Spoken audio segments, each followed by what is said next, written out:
ليه دايما كل ما تيجي سيره المذاكره البيت كده يعني بيشعل ويتقلب حرب فعلا ومعركه؟ ليه الطفل بيحس ان هي عقاب والام بتحس ان هي عبء على طفلها ان هي تذاكر له؟ طب ايه رايكم في الفيديو ده؟ ان شاء الله بعد الشير واللايك اللي انتوا هتعملوه هنغير مفاهيمنا عن ومفاهيم اطفالنا طبعا عن موضوع المذاكره، وهنخليها وده الهدف منها ان هي لحظات جميله، لحظات ممتعه. مفيش حد لا هي ولا هو عايزينها تخلص اصلا.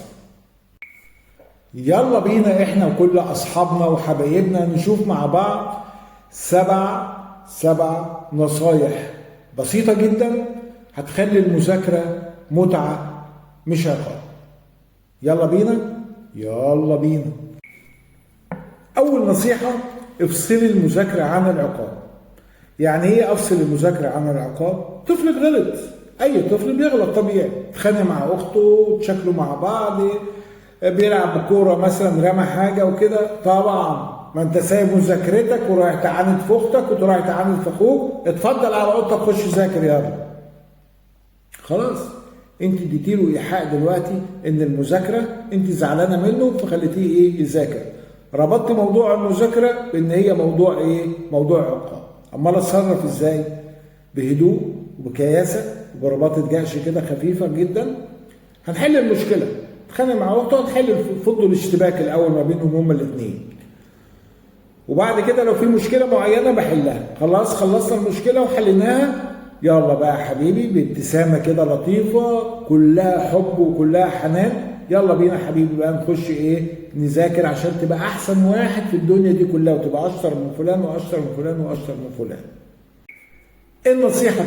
النصيحه الثانيه دايما بنبدا بالمواد او الحاجات اللي هو بيحبها طفلك. طفلك مثلا قبل ما يخش في جو المذاكره لازم يخش وهو مرتاح نفسيا، ودي في غايه الاهميه اللي احنا دايما بنغفل عنها بالنسبه لاطفالنا، عايزين ندخله من الدار للنار كده على طول. يعني بيحب العربي وشاطر فيه وكويس، ودايما الطفل اللي هو شاطر في حاجه معينه دايما بيحب ان هو ايه؟ يذاكرها كتير.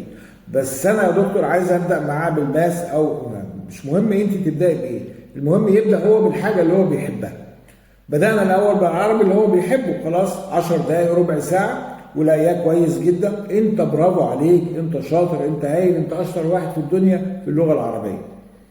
تعالى بقى يا حبيبي نشوف الماس برضه ده مهم وما يقلش على العربي، وانت برضه اكيد هتبقى شاطر فيه، تديله شويه ايه؟ طاقه ايجابيه فيه. وبعديها برضه ممكن تروح ايه؟ راجعه له تاني للعربي اللي بيحبه. الدماغ دايما بتبدا بحاجه حلوه، حاجه بسيطه. اما بتسخن بقى ويخش في جو المذاكره بيبدا ينطلق هو ويتقبل اي معلومه حضرتك هتديها له في باقي المواد. ثالث نصيحه دي يعني تعتبر مكمله للنصيحه الثانيه اللي هي الايه؟ الاختيارات. يعني ايه؟ بمنتهى البساطه انا مثلا ايه؟ ابني عنده مثلا ورقه هي لطيفه جميله، عنده مثلا 4 مواد، جبت ورقه ورحت ايه؟ يا ورقه كوتشينه او اي حاجه كرتون، ورحت ايه؟ مقسماها 4 اجزاء، وكاتبه في كل واحده دي عربي، دي ساينس، دي رياضيات، وهكذا. وقلبتهم وقلت له اختار بقى يا حبيبي، يلا انت ايه؟ اختار. هو مثلا مد ايده في ورقه معينه وطلعت مثلا ايه؟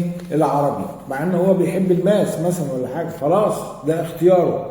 بس في الحاله دي انت بيحس ان هو صاحب قرار، مش مجبر على الحاجات اللي حضرتك عايزه تدرسها له. احساسه ان هو صاحب قرار هيخليه يتقبل مذاكره الماده دي معاكي بمنتهى الاريحيه. النصيحه الرابعه نخلي فيه حركه اكشن كده، يعني ما نخليش الطفل بتاعي او ابني قاعد على طول على مكتبه او على الديسك بتاعه عمليه المذاكره، لا، كل 10 دقائق ربع ساعه كده خليه يبرم برمتين كده في الاوضه بتاعته، يلف لفتين حلوين كده ولا حاجه، وهو بيذاكر برضه فيهم. الحركه دي برضه بتدي تركيز اعلى وبتدي فهم اسرع، وبتخليه يحب الاسلوب دوت معاكي. مفيش مانع ابدا ان انت تعملي زي مسرح صغير كده.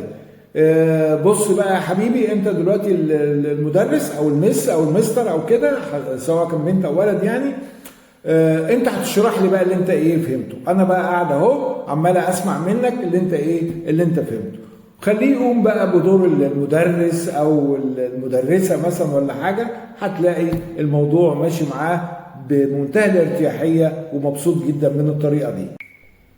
المخ البشري يا جماعه، العقل اللي ربنا مديهولنا، بيفهم وبيفتكر اكتر لما بيكون في موضوع في تخيل للموضوع. مثلا هي النصيحه الخامسه اللي هي الخيال اهم من الكتاب نفسه. يعني انا مثلا بذاكر لابني تاريخ مثلا، مش لازم كده سنه 1000 يعني الطريقه التقليديه دي، لا بلاش. كانوا قصه دخلوا من هنا، دخلوا مصر من هنا، الرومان، المماليك، اللي حسب الدرس اللي انا بديهوله، وتشرحوا له كانه ايه قصه.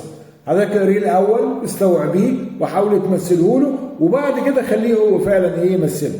ساينس، تجارب، بنعمل تجارب، اعملوها سوا.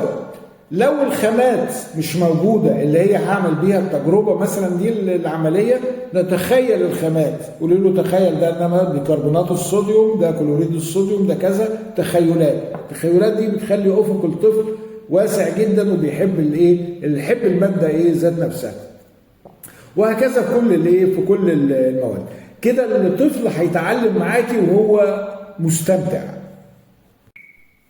النصيحه السادسه اللي هو حسسي الطفل بانجاز، حسسيه بالانجاز دايما. يعني ازاي؟ يعني انا هعمل مثلا لوحه مثلا كده، واعلقها مثلا فوق المكتب بتاعه او فوق السرير بتاعه، وبقعد اكتب فيها مثلا ايا كان اسمه، خلص محمد مثلا، خلص درس العربي، بروح عامله له مثلا علامه صح. خلص مسائل الحساب مثلا بدرجات كويسه، بروح عامله له علامه. اجمع له بقى الدرجات دي كلها، وتجاوزت الدرجات دي مثلا 80 او 85% مثلا في نهايه الاسبوع بروح حاطه له ستار. كل مثلا 5 أو 10 ستار بديهم له، بديله مكافاه بسيطه. خروجه حلوه في جنينه، لعبه برضو تزود ذكائه ومهاراته، زي مثلا المكعبات، البازل، الحاجات دي كلها. كتاب مناسب لسنه وفيه قصص مثلا وحكايات لطيفه ممكن ان انا اقراها معاه. الانجاز يا جماعه بيولد انجاز. النصيحه السابعه المذاكره تكون وقت حب. بصوا يا جماعه، اكتر حاجه بتدمر المذاكره اللي هي عصبيه حضرتك، التوتر، الصوت العالي، التنمر، شتيمه، انت غبي، انت ما بتفهمش، انت كذا. ليه نسي حاجه. جل من لا ينسى. اوعى تقولي له ازاي تنسى والحاجات دي كلها، عادي جدا، طفل وبرضه في دماغه حاجات ولعب والحاجات دي كلها. طيب ما تيجي نفتكرها كده سوا حبيبي. فاكر انا قلت لك من يومين مثلا لما كنا بنذاكر الماده الفلانيه ان مثلا المماليك لما دخلوا مصر ولا فكريه بحاجه او واقعه مثلا معينه. صح يا ماما افتكرتها. الهدوء والاريحيه يعني بيخلي الطفل دماغه على طول تتذكر اي حاجه ده. لازم يحس الطفل بالامان، ولازم يحس بالاريحيه عشان يتعلم منك اسرع من اي حد، او يتعلم من حضرتك اسرع من اي حد. جربي بقى حضرتك النصايح، او جرب حضرتك النصايح دي النهارده على طول. اول ما تشوف الفيديو تجرب النصايح على طول، وطمنوني بقى في التعليق نجحت معاكم بنسبة كام في المية. بس لو عملتوها زي ما ذكرتها في الفيديو، نجحت معاكم كام في المية وجابت نتيجة بنسبة كام في المية. استنوني تاني في فيديو جديد من سلسلة طفلك أغلى ما تملك. كان معكم دكتور محمد اليماني، قناة طبيب الأسرة.